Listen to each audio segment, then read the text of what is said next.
All right, deep divers, strap yourselves in, because today we're taking a plunge into the murky waters of China's economic and political landscape. Should be quite the journey. Oh, it definitely will be. We've got a treasure trove of sources to sift through: book excerpts, economic data reports, financial news segments, you name it. Sounds like we've got our work cut out for us. Absolutely. Our mission, should we choose to accept it, is to cut through the noise, separate fact from fiction, and equip you with the insights you need to make sense of China's rise. Yes. And maybe, just maybe, spot some potential icebergs along the way. Love the analogy. I'm all for avoiding those metaphorical icebergs. Speaking of icebergs, let's start with a story that's sure to send chills down your spine. Back in 2012, China gifted the African Union a shiny new headquarters in Addis Ababa. Talked about generosity, Fred. Seems like a pretty big gesture of goodwill. Well, fast forward 5 years, and things took a rather shady turn. Turns out the building was bugged, with listening devices sending data straight back to Shanghai.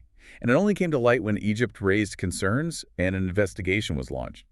Let's just say the findings were exactly a glowing endorsement of China's commitment to, let's call it, harmonious international relations. Yeah, not exactly subtle, is it? I mean, it really gets you thinking, what else is going on behind the scenes? It does make you wonder. And it sort of sets the stage for our deep dive today, because for years, the narrative has been all about China's economic miracle, the soaring growth rates, the booming middle class. It's been hard to ignore. It has been an incredible run, that's for sure. But how much of that is real and how much is, well, a carefully constructed facade? Let's start with those impressive GDP figures. On the surface, they paint a picture of unstoppable growth. But are we seeing the whole picture? That's the million-dollar question. See, there's this systemic pressure in China to tell the emperor what he wants to shear. Local officials, they get promoted based on their region's economic performance, right? So there's a huge incentive to, shall we say, massage the numbers a bit. So you're saying those GDP figures might not be as reliable as they seem? Let's just say there's a healthy dose of skepticism warranted. We've seen cases where provinces report growth rates that are, well, let's just say mathematically improbable, exceeding the combined output of all their industries even. Wow, that's wild. So it's like everyone knows the game is rigged, but they keep playing along because, well, nobody wants to upset the emperor. Exactly. But here's the thing, the consequences of this charade are starting to show. We're seeing a mountain of debt piling up, fueled by unsustainable infrastructure projects and a property bubble that's teetering on the brink. Oh yeah, the property bubble. I've seen pictures of those ghost cities in China, entire neighborhoods built and ready to go, but completely empty. It's kind of eerie, but fascinating at the same time.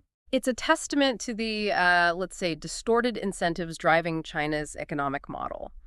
Local governments, they rely heavily on land sales for revenue. So they're incentivized to build, build, build, whether there's actual demand or not. But that can't go on forever, can it? Sooner or later, something's got to give. That's the big question, isn't it? And when that bubble bursts, it's not just going to be bad for China. The ripple effects will be felt globally. Imagine a sudden drop in demand for raw materials, disrupted global supply chains, and a wave of defaults on Chinese debt. Not exactly a rosy picture. So for the average person out there, what does all of this mean? Should we be prepping for economic Armageddon? It's not about panicking, it's about being aware of the risks and making informed decisions. So if you've got a chunk of your investments tied to China, maybe think about diversifying. And if your business relies on Chinese manufacturing, well, exploring alternative sources might be a good move. Got it. So have a plan B, just Yeah. in case things go south. Exactly. Always a good idea. Okay, but let's not forget about the political side of things here. You can't talk about China without talking about Xi Jinping. He's consolidated power like no leader since Mao Zedong. And his vision for China, well, it's a far cry from the reform-minded approach of his predecessors. No doubt. Xi's rise to power really marks a pivotal moment in China's trajectory, abolishing term limits, cracking down on dissent, centralizing control. It's unprecedented in recent Chinese history. It does seem like a pretty dramatic shift. It is. And his vision for China, the China Dream, it's this potent mix of nationalism, self-sufficiency, and a return to traditional values. But doesn't that sound like, well, a recipe for tension with the West? Mm. I mean, if she's pushing for a more assertive China on the global stage, that's bound to create some friction, right? Absolutely, it does. I mean, the West, especially the U.S., has been used to being the top dog on the global stage for so long. But as China's economy and its military keep getting bigger and bigger, well, it's definitely shaking things up. So are we like heading towards a new Cold War, some kind of clash of civilizations? You know, the democratic West versus the authoritarian East? I wouldn't say it's that simple, really. Hmm. It's way more complicated than that. I mean, we're already seeing this decoupling happening, this sort of strategic untangling of the two economies, but it's happening in bits and pieces driven by a bunch of different economic and security concerns. Can you give us an example? Like, what does this decoupling actually look like on the ground? Sure, take Huawei, for example. That big Chinese tech company, the U.S. government has completely banned them from its 5G networks. They're worried about spying and data security, and other countries like Australia and the UK have followed suit. It's a perfect example of how these security worries are starting to shape economic decisions. So it's not just about protecting patents and trademarks or making sure trade is fair anymore. It's about national security in a world where technology and geopolitics are totally intertwined. Yeah. Exactly. And this trend is only going to keep growing as China keeps pouring money into things like AI, quantum computing, and biotech. The West is realizing it can't afford to fall behind in these areas.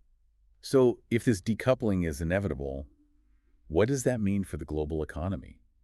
Is this the end of globalization as we know it? Globalization isn't dead, but it's definitely changing. We're probably going to see a shift from this one big global economy to something more regionalized with different supply chains and trading blocks popping up. So instead of one giant global marketplace, we might have a bunch of smaller ones, each with their own rules and alliances. Exactly. And this is going to create both challenges and opportunities. Companies will have to figure out how to navigate all these different regulations and trade barriers. But it could also mean more resilient supply chains, less reliance on any single country, and a better spread of economic power. Okay, so that's the economic and geopolitical picture. But what about the people in China? How are they experiencing these shifts? Are they feeling the pressure of economic uncertainty? Are they buying into Xi Jinping's vision of a strong and assertive China? Well, China's a huge and diverse country, so there's no one-size-fits-all answer, but there's definitely a growing sense of national pride among a lot of Chinese citizens. They've seen their country go from poverty to a global power in just a few decades, and they want to see China reclaim its place on the world stage. But at what cost? Xi Jinping's crackdown on dissent and his tightening grip on power have raised some serious concerns about human rights and individual freedoms. Yeah, that's a valid point. Xi's idea of a strong China comes at the price of individual liberties. We've seen censorship, surveillance, and persecution of dissidents increase dramatically. The space for free expression is shrinking, and a lot of people in China are feeling the effects of a more authoritarian state. So it's a mixed bag then. On one hand, you have this amazing economic progress and renewed sense of national pride, but on the other hand, you have this erosion of civil liberties and a growing sense of fear and repression. That's right. And this internal tension, this struggle between economic prosperity and political control is going to be a defining feature of China's path in the years to come. So what does this all mean for the rest of us? How should we be thinking about China's rise and its impact on our lives? First off, we need to ditch the simple narratives. China's not this monolithic entity, and its people aren't robots blindly following their leaders. There's a ton of different opinions and viewpoints within China, and it's important to remember that. So no more us versus them, thinking it's just not that straightforward. Right. It's much more complicated than that. Secondly, we need to engage with China in a way that's both realistic and principled. We can't ignore the challenges they pose, but we can't just isolate ourselves either. We need to find ways to work together on issues where we have common interests while also standing up for our values and protecting our own interests. Sounds like a tough balancing act. Yeah. So where does that leave us with India? Earlier, we talked about India as a potential counterbalance to China. But can India really compete with a giant like China? India is a rising power in its own right. They have a fast-growing economy, a young and energetic population, and a democratic system that's totally different from China's authoritarian model. But India also has its own problems, things like poverty, corruption, and infrastructure bottlenecks. So it's not a simple case of India just filling the gap if China stumbles. Not at all. India's rise is its own story with its own unique set of challenges and opportunities. But its growing economic and military strength, along with its democratic values, make it a natural partner for the West in balancing out China's influence. So we're heading towards a multipolar world where no single country calls all the shots. Exactly, and that's a good thing. Having a more even distribution of power will probably lead to a more stable and peaceful world. Okay, so we've covered a lot here, from China's economic wobbles to Xi Jinping's tightening grip on power to the possibility of a new Cold War. But there's one big question that's been on my mind. What are the long-term implications of all this for global investors? That's a really important question. For years, investors have been pouring money into China. They are attracted by its rapid growth and huge consumer market. But as we've been talking about, the risks of investing in China are on the rise. We talked about the property bubble, the unreliable economic data, and the political uncertainty. Are those the main things investors are worried about? Those are definitely big factors, but there are also concerns about the lack of transparency in China's financial system, the chance that the government might interfere in the markets, and the difficulty of enforcing contracts and protecting intellectual property. So it's not just about the economic fundamentals. It's about the overall business environment, the rule of law, and how much investors trust the system. Exactly. And as the risks of investing in China go up, we're likely to see a change in how investors feel. Are investors pulling out of China? Are they looking for safer places to put their money? It's not a mass exodus yet, but there's definitely a growing sense of caution. Investors are being more careful. They're focusing on companies with solid fundamentals and a proven track record. They're also diversifying their portfolios, spreading their investments across different markets and types of assets. So it's about being smart, doing your homework, and not putting all your eggs in one basket. Makes sense. But what about the Chinese stock market itself? It's been on a roller coaster ride in recent years. Is it a good bet for investors or a risky gamble? The Chinese stock market is known for being volatile. It's influenced by the government, and it doesn't have the same level of transparency and regulation that investors are used to in developed markets. We talked earlier about how local officials have an incentive to fudge economic data. Does that manipulation happen in the stock market too? Definitely, the Chinese government has a history of stepping in to prop up stock prices or to try to control speculation. This can create a lot of uncertainty for investors and make it really hard to predict what the market will do. So it's like a casino where the house can change the rules whenever they want. Not exactly a confidence booster for investors. You got it, but that doesn't mean there aren't opportunities in the Chinese stock market. There are a lot of well-managed, innovative Chinese companies with great potential for growth. The key is to be selective, do your research, and be ready for some ups and downs. So it's high risk, high reward. You could make a fortune, but you could also lose your shirt. It sounds like the China story in a nutshell. You could say that, but it's important to remember that investing in China isn't just about making money. It's about being part of one of the most dynamic and transformative economies in the world. It's about taking part in a story that's still being written with all its complexities and contradictions. And that story, as we've seen, is intertwined with our own in ways that we're only just beginning to grasp. Yeah, it really is amazing to think about how much has changed in such a short time. China has gone from this kind of closed off agricultural society to a global economic superpower, and it doesn't seem like it's slowing down anytime soon. It's truly remarkable, and it's changing the whole global landscape in some pretty big ways. But it's also causing a lot of anxiety, especially in the West, where there's this growing feeling that China's rise is a threat to the way things are. I can see why people are worried. We've talked about China's aggressive economic policies, its military buildup, the crackdown on dissent within its own borders, and its assertive stance on the world stage. It's not hard to imagine a future where China is calling the shots, setting the rules for trade, and forcing its values on everyone else. I mean, it's definitely a possibility, and that's something we need to pay attention to. But it's important to remember that China's future isn't set in stone.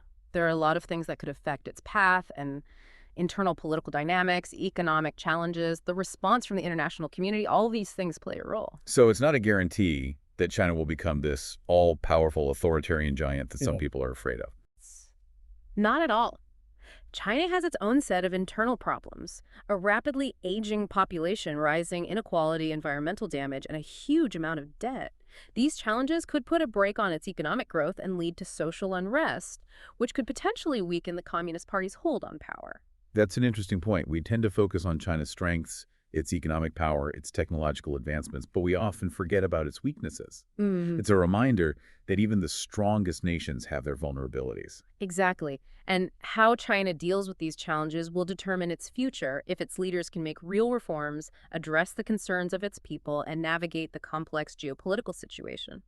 China could become a responsible and respected global leader, but if they stick with authoritarianism, prioritize economic growth over the environment, and pursue an aggressive foreign policy, they risk alienating the rest of the world and ultimately hurting themselves. So China's at a crossroads.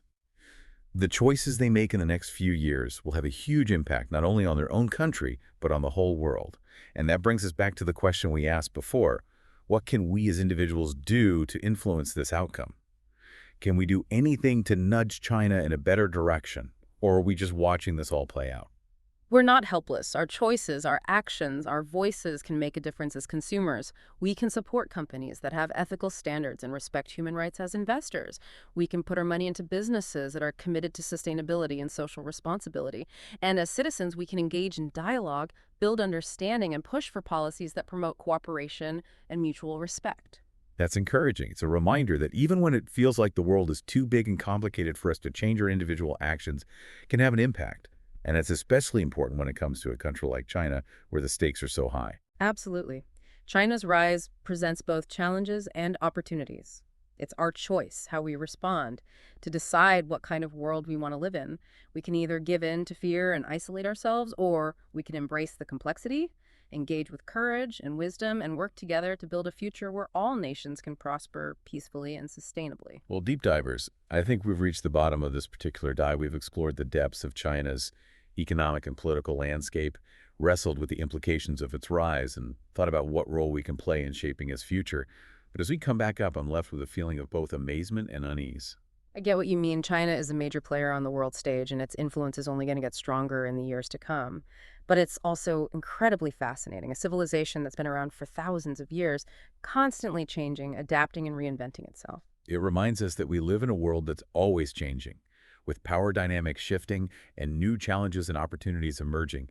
And it's a call to action, an invitation to engage with the world with curiosity, empathy, and a commitment to making a positive impact. Keep exploring, keep asking questions, keep learning. The more we understand about the world around us, the better prepared we'll be to navigate its complexities and help create a future that benefits everyone. And on that note, we'll leave you to think about the complex issues surrounding China's rise and what it means for the world until next time.